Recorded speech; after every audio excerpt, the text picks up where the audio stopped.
কখনো বিদেশে গিয়েছো? This is really very important question and frequent আসা একটা কোয়েশ্চেন, মানে বারবার আসে, বিভিন্ন পরীক্ষা আসে, এবং তো মনে হয় যে মানে শত শতবার আসছে, এত গুরুত্বপূর্ণ একটা প্রশ্ন। তো কখনো কোথাও গিয়ে ফিরে আসা অথবা কোথাও না যাওয়ার ক্ষেত্রে বিন টু ব্যবহৃত হয়। কি হবে? Been to. কোথাও গিয়ে ফিরে আসা, কোথাও গিয়ে ফিরে আসা, অথবা কোথাও কখনো না যাওয়ার ক্ষেত্রে বিন টু ব্যবহৃত হয়। যেমন আমি কখনো কক্সবাজার যাইনি, I have never been to Cox's Bazar, আমি কখনো যাইনি, কখনো না যাওয়ার ক্ষেত্রে। অথবা গিয়ে আবার ফিরে আসছেন, সেক্ষেত্রে বিন টু হইতে পারে। তাহলে তুমি কি কখনো বিদেশ গিয়েছো? তাহলে আচ্ছা, তাহলে অফকোর্স বিন টু হবে। তাহলে এখানে খেয়াল করে দেখেন, এখানে একটা মজার ব্যাপার আছে। আমরা সবাই মনে করি শুধু বিন টু হবে, অফকোর্স এখানে বিন টু আছে, তার মানে আনসার হবে বি। কিন্তু আপনারা খেয়ালই করেন যে এখানে একটা অল অফ দ্য অ্যাবভ আর কারেক্ট একটা অপশন আছে। সো এইটা থাকার কারণে আপনাকে একটু চিন্তা করতে হবে, বাকি দুইটা হয় নাকি।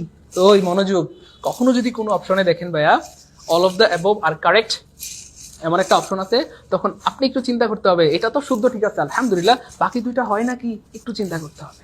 মজার ব্যাপার হচ্ছে এইখানে বিনের পরে এই যে অ্যাব্রোড, এটাও হইতে পারে, বিদেশ যাওয়ার ক্ষেত্রে অ্যাব্রোড হইতে পারে, অ্যাব্রোড মানে বিদেশ যাওয়া। এবং এখানে একটা গুরুত্বপূর্ণ জিনিস মনে রাখবেন,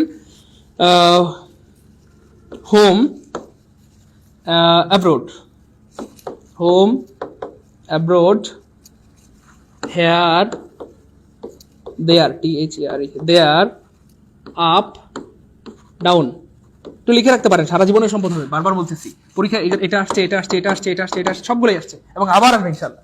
আমি জেনে শুনে বুঝে সব জ্ঞানে বলছি, যারা ক্লাসটা করছেন নিঃসন্দেহে আল্লাহ পাকের মেহেরবানিতে উপকৃত হবে।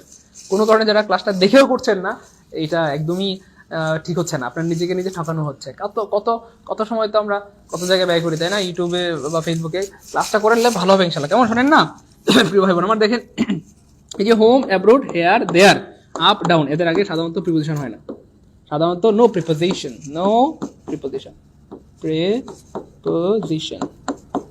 নো প্রিপোজিশন, কোনো প্রিপোজিশন হবে না, ক্রস, এদের আগে সাধারণত প্রিপোজিশন হয় না। তাহলে একটু দেখেন, এখানে অ্যাব্রোড আছে, তাহলে অ্যাব্রোড আছে, তাহলে বিনের পরে সাধারণত টু হয়, কিন্তু এই টুটা এখানে হবে না, টু ছাড়াই এখানে শুদ্ধ হবে। ক্লিয়ার ইনশাআল্লাহ?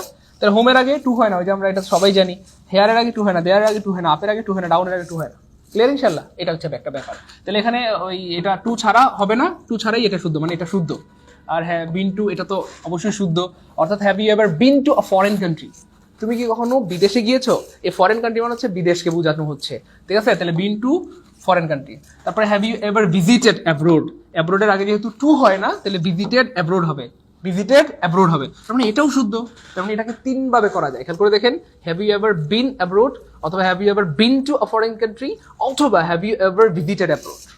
তো রাগ করবেন না প্রিয় ভাই বোন আমার, আমি সরি। হ্যাঁ, দেখেন একটু বোঝার ট্রাই করেন। এই যে প্রশ্নগুলো আমরা কিন্তু সারা জীবন খালি বিন টু করছি, অথচ দেখেন এই দুইটাও কিন্তু হইতে পারে। অপশনে ধরেন বিন টু নাই, তখন আপনি কি বিষকে মরে যাবেন না? অফকোর্স আপনাকে এই বিকল্পগুলো নিতে হবে। তো আজকে কিন্তু আমরা তিনটে জেনে গেলাম, ঠিক আছে ইনশাল্লাহ? তাহলে তিনটাই হইতে পারে ইনশাল্লাহ। হ্যাঁ, অপশনে যেটা থাকে সেটাই আনসার, যেটা থাকে সেটাই আনসার। ক্লিয়ার ইনশাল্লাহ? এইটা হচ্ছে আজকের ক্লাসের সবচেয়ে ভালো দিক, যে এই জিনিসটা আপনারা পেয়ে গেছেন। এটা খুবই ইম্পর্টেন্ট, প্রচুর আসে। হোম অ্যাব্রোড, হেয়ার দেয়ার, আমি কিন্তু সুন্দর করে লিখছি যেন মনে থাকে। হোম বলেন, সবাই লিখেন কমেন্টে, home abroad, here there, up down, home abroad, here there, up down. এই ছয়টার পূর্বে কখনোই টু হবে না। ক্লিয়ার ইনশাল্লাহ?